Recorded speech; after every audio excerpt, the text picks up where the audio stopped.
La educación no solo está en los libros, también está en las conversaciones. Bienvenidos a Puertas del Saber.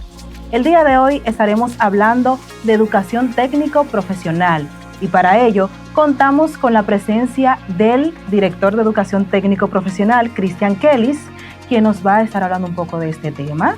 Bienvenido, Cristian, a Puertas del Saber. Un placer tenerte aquí con nosotros.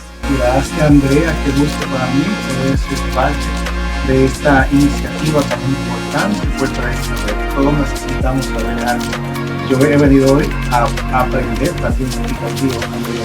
Claro que sí. Y para entrar directamente en materia, nos gustaría que nos hable, ya que muchas personas subestiman este tema de lo que es la educación técnico-profesional y es una herramienta muy importante que quizás muchas personas pueden desconocerla, y nos gustaría que nos hable un poco del origen y de qué es la educación técnico-profesional.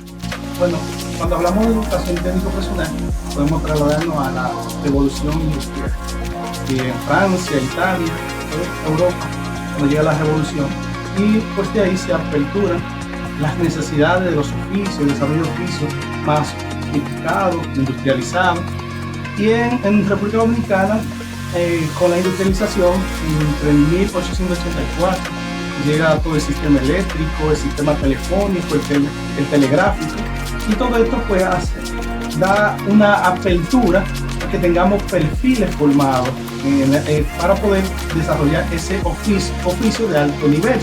Y es en el 1904, con la escuela que nace la primera escuela telegráfica por resolución de esta fecha, se crea la escuela telegráfica para formar los operarios, los técnicos que iban a trabajar en este sistema. 1905, la escuela telefónica, igual para los que iban a trabajar en este sistema. Y en el 1912, la escuela de comercio que nace en Puerto Plata. Si tú te fijas, todo tan conectado a un sector productivo que requiere un equipo técnico especializado que va a desarrollar o que se va a involucrar en un producto. Si tú compras un vehículo, y disculpa que entre en esta materia, tú compras un vehículo moderno en este tiempo, no voy a mencionar ninguna marca, lo primero que tú te preguntas, ¿van a aparecer las piezas? ¿Van a aparecer los mecánicos? Si quizás tú no cuentas con uno de esos dos elementos, tú dices, mejor no lo compro por más que me guste. Entonces eso pasa con la educación técnica, requiere de una demanda del sector productivo, de una necesidad donde se va a integrar un técnico especializado para dar respuesta a eso. O sea, es un tema bastante profundo. Para aquellos jóvenes que en la época actual, que quieren estudiar y demás, ¿qué tú le recomendarías? O sea, ¿cuál es la importancia en la educación técnico-profesional para que ellos se decidan a elegir o si quieren algo técnico o algo normalmente no universitario? Bueno, el sistema educativo dominicano en el nivel secundario, sobre todo en el segundo ciclo, se divide en tres modalidades. Está la modalidad académica, que realmente ayuda al estudiante a tener más espacio para la ciencia, la investigación y ciertos elementos tecnológicos, pero sobre todo indagar más en esos elementos que van a llevar a la medicina, a esas carreras de licenciatura. La modalidad en arte también es parecida a la modalidad técnico-profesional, pero ya en esta rama de humanidades que pues, enseña al estudiante de acuerdo a un oficio, pero también de acuerdo a una habilidad, porque al final es una habilidad propia. Claro. Si no tiene las facultades para cantar, pues tú no te puedes hacer un claro que no. En esta área, porque al final, por más que tú quieres forzarte, no tienes esa cualidad o esa habilidad. Sin embargo, la educación técnico-profesional también está conectada a una habilidad, pero la habilidad se aprende, tú te entrenas. Claro, es importante, yo digo que es importante la vocación, pero es importante el interés y el deseo de aprender un oficio, una técnica, y eso es lo que se hace en educación técnica. Se adquiere un oficio, una técnica, y a estos jóvenes necesitamos que ellos pues vayan a la modalidad de educación técnica. ¿Por qué? Porque cuando ellos aprenden una técnica, ellos pueden insertarse más fácilmente al sector productivo a una temprana edad, y eso puede ayudar también que ellos puedan autosostenerse económicamente. Cuando tú sales del bachillerato, lo primero que tú vas a querer ir a la universidad, pues si tú no tienes los recursos en tu familia, claro, tú puedes ir a la UAS, pero no todo el mundo tiene la facilidad de ir a la UAS. Claro que no. Y no, de hecho yo hice un técnico también en administración de empresas y es verdad, hay que tener vocación para eso, porque después, mira lo que yo estoy, ya yo en lo que yo me gradué en comunicación. ¿Por qué? Porque vi que no era mi vocación. Pero el técnico es súper importante porque te enseña herramientas y técnicas y a veces tú no sabes y te ayuda, o sea, te ayuda, te enseña y te encamina por el lugar donde ellos quieren que tú vayas. Y fíjate que quizá tú no fuiste al mercado laboral por la área de administración y comercio, pero tú tienes de seguro esas habilidades que te han ayudado para desarrollar otra carrera, y es un complemento. Claro. No te sirve para un empleo, pero te está sirviendo para tu propia vida y para administrar también procesos que te tocan en tu trabajo, en el diario. Así que la educación técnica como quiera. Claro que sí. Háblame de los retos de la educación técnico-profesional. Bueno, son muchos los retos que tiene la educación técnica, porque ha venido un proceso de expansión. Es decir, hasta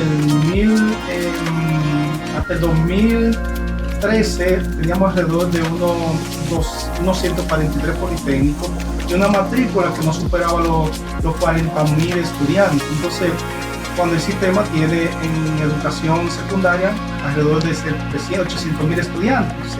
La matrícula en educación técnica anteriormente estaba por debajo de un 15%. ¿Qué pasa? Los sectores productivos han ido creciendo, ¿sabes? La cantidad de empresas que se han instalado con el desarrollo económico que ha tenido el país en los últimos 15 años, demanda también pues, de una cantidad de profesionales técnicos medios preparados. Fíjate que los técnicos medios son más demandados por la empresa que los licenciados y que los magísteres. ¿Por qué? Porque un licenciado busca un puesto gerencial. Exacto. Y de más alto nivel. Sin embargo, las empresas necesitan más mano de obra cualificada en ciertos niveles operativos. Entonces, por tanto, es un desafío expandir la educación técnica, que en eso estamos. Queremos llegar a 118.000, tenemos unos 27.000. Bastante. Se está trabajando con eso desde una política de gobierno. Pero también hay otro desafío que también obtener los elementos de calidad. Un joven que se prepara en la educación técnica tiene que tener las competencias. Y para obtener unas competencias se requieren una serie de requisitos para la calidad, empezando por el plan de estudio, luego los docentes, luego las infraestructuras y los equipos, y luego el cumplimiento de normativas, que son los 4 elementos que son base para desarrollar un estudiante o en un entorno de calidad. ¿Y cuáles son los avances que tú pudieras considerar que se han destacado en los últimos años, en los últimos tiempos? Bueno, eso mismo de la expansión se puede considerar un avance, porque hemos tenido un crecimiento de alrededor de un 180%, es decir, pasar de 140 politécnicos hoy día con el tema de la conversión. Hoy día, este año vamos a llegar a 402 politécnicos, está hablando casi de más de un 180% de crecimiento. Eso es un avance, pero también en la actualización tecnológica, durante los últimos 3 años se han llevado a las escuelas más de 130 talleres de tecnología del más alto nivel. Ciertamente hay retraso, pero sí ha sido como de los últimos años donde hemos tenido mayor cantidad de talleres y laboratorios actualizados. ¿Y qué programas están impulsando allá en educación técnico profesional? Bueno, hay muchísimos programas que estamos impulsando. Por ejemplo, acabamos de terminar un proceso como con el tema de la ciudadanía global, donde un grupo de estudiantes de técnico profesional fue a Guatemala con un tema de intercambio intercultural, vivir una experiencia por 15 días. Todos hicimos un proceso de selección. Fueron 11 estudiantes y 3 docentes que se insertaron en la cultura, fueron a un centro educativo durante 2 semanas, aprendieron, convivieron con la cultura, y todo este programa fue fabuloso. Porque también tenemos la hoja de ruta del ministro sobre educación que abre puertas, y con ello estamos desarrollando un plan con el Infotel y articulación para lograr pues tener actualización tecnológica, apoyo formativo. Eso está desarrollando con Infotel, y seguimos avanzando con el equipamiento de los talleres. Pretendemos que este año podamos avanzar en ese tema, y si Dios lo permite, tenemos la estructura y los recursos, que yo sé que el presidente Luis Abinader está en eso, y el ministro Tecán está en eso, para que en el 2028 podamos tener los 1.120 talleres que requiere el sistema educativo, y así también como la construcción de nuevas infraestructuras adecuadas para la educación. O sea que también los estudiantes que están allá, que van a regirse allá donde ustedes en educación técnico profesional, también tienen las facilidades de adquirir becas y demás. Sí, de hecho, este año estuvo trabajando un plan con el Indotel, donde 500 estudiantes, de esto, el 80% de técnico profesional, está adquiriendo una beca para desarrollar cursos, pero también para recibir un proceso formativo. Ellos le van a dar tecnología, computadora, porque también lo van a llevar a un grupo fuera del país. También los estudiantes pueden adquirir becas para las universidades, como Mitra, con algunos de los institutos superiores, que dan esa facilidad, porque los estudiantes de la educación técnica tienen muy buen rendimiento. De hecho, la modalidad de educación técnica tiene los mejores resultados internacionales. Claro. ¿Y cómo se articula la dirección en el sector productivo y tecnológico? Sí, mira, es fundamental que la técnico profesional esté articulado con el sector productivo. Existe una institución que se llama la IE, Iniciativa Empresarial por la Educación Técnico Profesional. Ellos tienen un consejo, con ellos nosotros tenemos reuniones periódicas, tenemos una mesa de trabajo articulada para retroalimentarnos de lo que está pasando. De hecho, este año logramos por primera vez hacer una pasantía docente, donde los docentes hicieron una pasantía en la jornada de verano. Algunos hicieron una visita, otros hicieron una pasantía de varios días, donde se conectaban y articulaban con el sector productivo, de modo que los docentes tengan mayor acercamiento con este sector y conozcan las tendencias que tiene este sector productivo.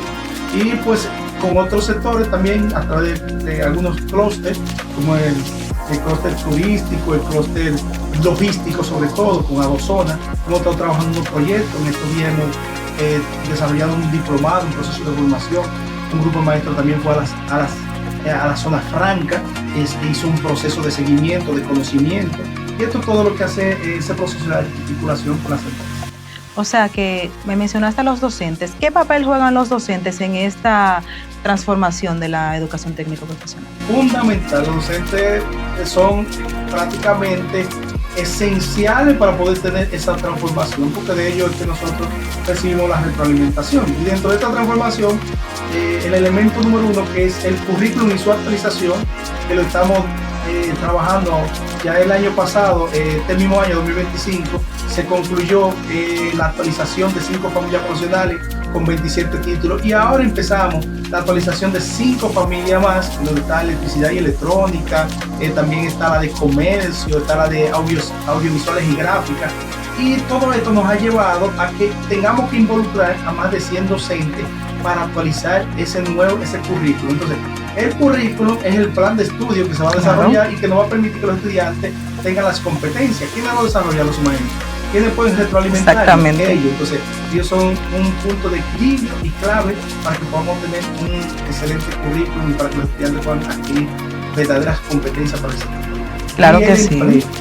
Claro que sí. Los maestros juegan un papel muy importante en este tema.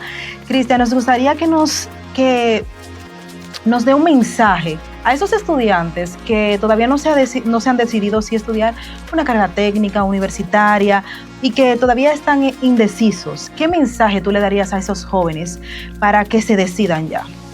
Primero, decirle a los jóvenes que identifiquen su proyecto de vida, qué ellos quisieran hacer en la vida, es decir, cuál es su interés, por dónde ellos quieren ir en la vida. Decir en segundo lugar que la educación cambia vida, y la educación técnica profesional, como dice nuestro ministro de Educación, Luis Miguel Decán, abre puertas. Es decir, cuando usted se prepara de manera adecuada, usted tiene ya la oportunidad de que cualquier empresa te dé la facilidad. Y si te formas en educación técnica, tiene 2 facilidades. Una, que te puede emplear fácilmente, obteniendo muy buena remuneración, si tiene las competencias adecuadas. Y yo sé que en nuestro sistema educativo dominicano puedo tener las competencias adecuadas. Y segundo, que si no te interesa emplearte, pues entonces te preparamos para ser productivo, es decir, para tener tu propio emprendimiento. Nosotros damos varios módulos de formación que ayudan a los jóvenes a adquirir las competencias para emprender. Salen con un proyecto de emprendimiento que, si ellos quieren, lo pueden implementar en su comunidad. Por ejemplo, el año pasado estuve en Cotuí, en varias provincias, viendo las ferias de emprendimiento, y veíamos como ya estudiantes tenían proyectos montados. Me sorprendió un proyecto que tenían una cooperativa, otros que tenían una heladería, otros que tenían tenían un proceso de crianza de una granja. Entonces tú vas viendo cómo estos estudiantes van abriéndose la puerta, pero también abren la puerta a otros. Ya no son solamente ellos que se benefician, sino que ellos también están beneficiando a otros compañeros que son parte de la comunidad. Entonces es una educación que verdaderamente abre. Pero claro que sí, y más cuando ellos emprenden, después que salen de ahí emprenden y salen directamente a lo que es permitir que otras personas también tengan oportunidades de empleo, porque si emprenden, pues entonces pueden abrir esas puertas.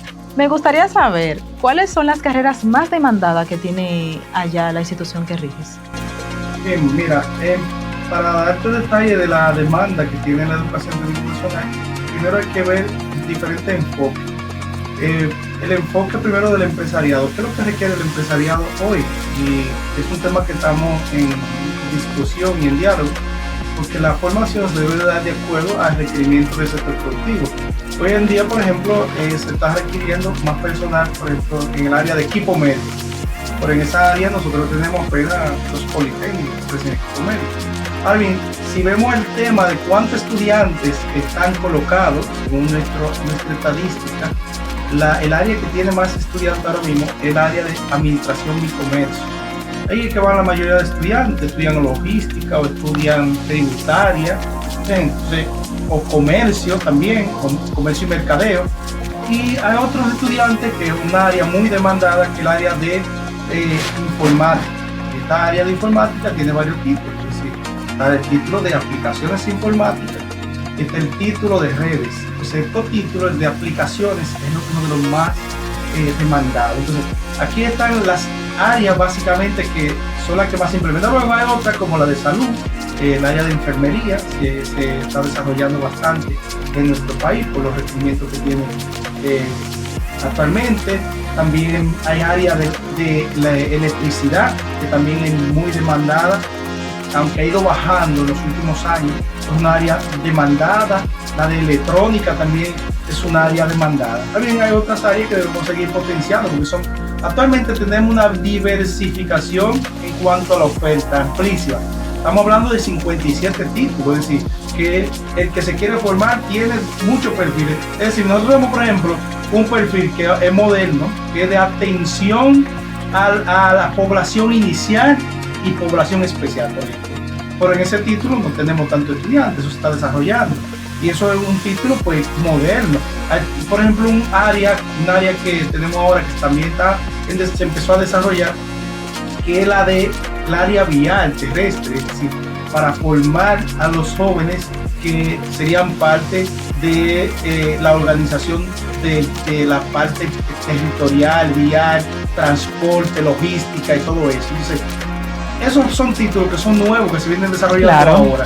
Pero esta que te he dicho son los que tienen la administración y comercio, y la área de informática son las que tienen actualmente mayores demandas de los estudiantes de los centros educativos. No siempre así es del sector productivo. El sector productivo es otra área que requiere que se desarrollen, que se exploten, y estamos en ese proceso de trabajar la pertinencia para lograr hacer un cambio y una transformación en el centro educativo. Claro, y que la informática también, después que uno sale de ese politécnico de informática, después es a ganarse, ¿verdad?, el dinerito, como dicen por ahí. Nos gustaría también, yo sé que muchas personas le interesarían saber cuáles son los requisitos que la educación técnico profesional le da a esos estudiantes para poder aplicar o para poder estudiar una carrera o un curso. Muy bien. Primero, que seamos de interés de la persona, así lo establece la Constitución. Las personas somos las que buscamos, queremos aprender, y así lo establece. Para acceder a la educación técnica es primero un interés propio, que tú tengas interés de formarte bajo esta modalidad. Segundo, el centro educativo debería aplicar una prueba de intereses vocacionales a estudiantes, porque ahí vienen estudiantes que están en el tercero de secundaria actualmente. Entonces, está en tercero de secundaria, pues se le aplica una prueba de intereses vocacionales para ver si el estudiante tiene un interés propio, tiene las habilidades, las condiciones para formarse, que luego no vaya a desertar.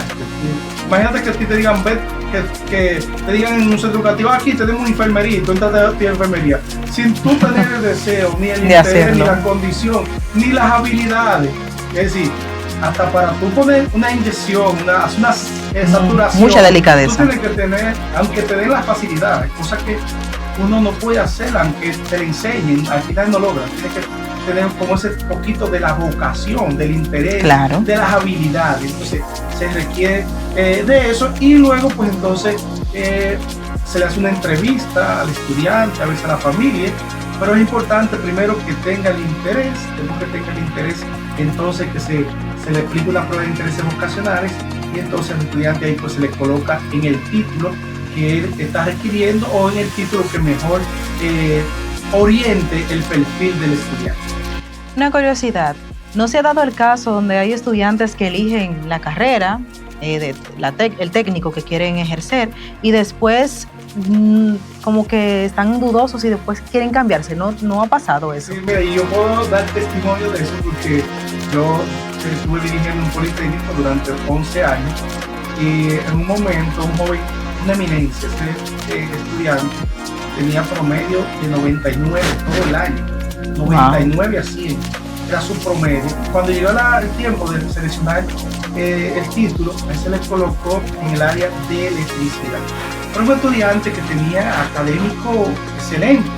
De hecho, si ese estudiante no hubiese estado con nosotros en el politécnico, su mejor modalidad hubiese sido la académica, porque tenía las mejores condiciones para desarrollarse en la parte más teórica y científica. Sin embargo, a los 2 meses, y no se había dado el caso, nosotros cambiáramos estudiante, el estudiante mostraba una baja y un desánimo. Él estaba haciendo el esfuerzo porque era un estudiante de excelencia, no quería bajar su rendimiento, pero con el coordinador académico y técnico nos reunimos y vimos el caso. Y fue por primera vez que nosotros permitimos a un estudiante, y vimos los demás títulos, pedimos a la psicóloga que aplicara la prueba de intereses, que aunque le daba la parte lógica, matemática, le daba más alta, y se había ido a electricidad, sus habilidades estaban más por otra área, del pensamiento lógico, crítico y demás. Entonces ahí fue que nosotros vimos y evaluamos todo lo que teníamos, y lo que le podíamos ofrecer era el área de comercio y mercadeo, que ahí pues igual podía tener un análisis más profundo, podía ser más crítico sobre un producto, porque el comercio y mercadeo no solamente es una etapa de desarrollo. Entonces el estudiante, que ahí con el diálogo, con la familia, con las pruebas, entonces lo cambiamos de ese título, y el estudiante terminó excelentemente bien. Así que, y en otros lugares yo creo que quizás se ha dado la experiencia, porque el cuento está propia, que la viví yo, porque si no al final, si el estudiante cuando va a cuarto, el primer año, que ve todo el trabajo, que ve la trayectoria, que ve que pasa de 9 asignaturas, 15 asignaturas como módulos técnicos, entonces el estudiante se agobia en algo que no le gusta, al final el estudiante lo que termine desertando. Claro. Y ciertamente es una deserción a veces alta en cuarto de secundaria, porque el estudiante no se le aplica las pruebas y no se hizo un acompañamiento en los primeros meses. Por eso nosotros también estamos desarrollando un plan de orientación vocacional, para que a partir de este año, de enero, que se colocó en el calendario para la semana de orientación vocacional de la educación técnica, los estudiantes puedan tener una mejor selectividad de su título, de su carrera. Claro que sí, muy importante eso. ¿Y cuál es tu visión dentro de 10 años? ¿Cómo tú visualizas la educación técnico-profesional? Interesante pregunta esa, y mirar hacia adelante. Quizás no es una visión mía, pero es una visión incluso ya del Plan Horizonte. Y yo creo que me monto ahí, el Plan Horizonte 2024, 2034, te da una visión de lo que se quiere en la educación técnica. Claro. Y para eso, primero es resolver un problema que ha salido en el Plan Horizonte, que establece que los egresados de la modalidad de educación técnico profesional, casi todo lo del sistema educativo lo establece el Plan Horizonte, pero yo tengo que hablar sobre educación técnico profesional. Dice que los estudiantes salen con limitada competencia en las áreas técnicas, muchas de las áreas técnicas. Entonces, para esta visión, para lograr que estos estudiantes salgan con las competencias técnicas, pues requerimos desarrollar los 4 componentes de calidad que yo te había dicho anteriormente. Primero que se actualice el currículum, que corresponda a los tiempos actuales, el currículum que sea más adecuado, más comprensible, el currículum pero también que nosotros podamos tener los docentes adecuados, porque es complejo a veces tener los docentes preparados con la formación y con los lineamientos de calidad, pero también tener los docentes del área que corresponde, ¿no? Exacto. Un docente que no es de un área impartiendo un título que no le corresponde, y luego que tengamos los equipamientos que estamos buscando obtener, y así que también los centros educativos cumplan con las normativas que tiene el Ministerio de Educación para que estudiantes puedan salir con las competencias, pero sobre todo lograr que nuestro país tenga más estudiantes en la modalidad de educación técnico profesional, y que sea diversificado, es decir, que no sea solamente en informática y comunicación, sino que todos los títulos tengan una buena representación a nivel del país, para que entonces así puedan venir y podamos atraer más sectores productivos a nuestro país. Y así claro que sí. Claro que sí, mientras más técnico, mucho más personas interesadas, ¿verdad?, en adquirir esos técnicos. Proyectos de emprendimiento que tiene la educación técnico profesional, ¿cuáles son estos proyectos? Mira, nosotros trabajamos el emprendimiento desde los centros educativos, sobre todo. Hay un módulo que se da en sexto año, que creo que lo habíamos conversado en una pregunta de las anteriores, lo que se está haciendo, y es que los estudiantes en los centros educativos desarrollan las ferias de emprendimiento. Exacto. Donde los estudiantes desarrollan a través de un plan de un año toda una propuesta hasta llegar al producto. Entonces estos productos son exhibidos en lo que se llaman ferias de emprendimiento. Este año se presenta, nosotros visitamos más de 120 ferias con más de 1.200 proyectos. Sí, esto significa que nuestros estudiantes están produciendo. Entonces, como lo conversamos anteriormente, estos estudiantes ya inician lo que se interesan, estos proyectos, y esto les cambia la vida a ellos y las cambia en su entorno. Así que el emprendimiento se desarrolla desde el mismo centro educativo, que se le da la oportunidad al estudiante a desarrollar una propuesta durante todo el año. Cristian, muy interesante el tema. Gracias por acompañarnos el día de hoy, mostrándonos tu conocimiento y visión sobre la educación técnico profesional, ya que es una herramienta muy importante, ¿verdad?, que atrae muchísimas oportunidades a los estudiantes y también una visión diferente de las personas y de los estudiantes que quieran adquirir lo que es esta herramienta tan importantísima. Así que te invitamos a que cierres tus anotaciones, más no tu mente. Hasta el próximo episodio.